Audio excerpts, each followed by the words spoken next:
నేను ఎప్పుడు కూడా దేశ రిఫార్మ్ అంటే నేను ముందుంటాను. అది నా జీవితంలో ఇప్పుడే కాదు, మొట్టమొదటి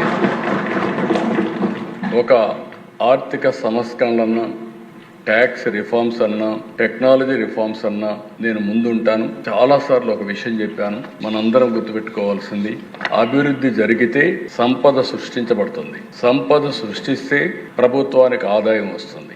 ఆదాయం వస్తే ఆ ఆదాయంతో సంక్షేమం మళ్ళీ అభివృద్ధి చేయడానికి అవకాశాలు వస్తాయి.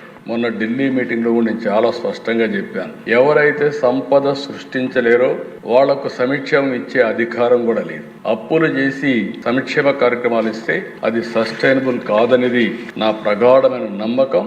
నా సుదీర్ఘ రాజకీయంలో ఇదే ప్రాక్టీస్ చేశాను. అందుకే ఈ రిఫార్మ్ వస్తే మా ఫైనాన్స్ మినిస్టర్ గారు, మా ఫైనాన్స్ సెక్రటరీ గారు అందరూ వచ్చి, సార్ మనకు నష్టం వచ్చేస్తుంది, చాలా ఇబ్బందులు వస్తాయి, ఆర్థికంగా ఇబ్బందులు పడతామంటే, ఆర్థిక ఇబ్బందుల తర్వాత ఫస్ట్ దేశం రాష్ట్రం ముఖ్యం. మనం అంతా కూడా లాంగ్ టర్మ్ రిఫార్మ్ చూడాలి. It will be A game changer, don't object.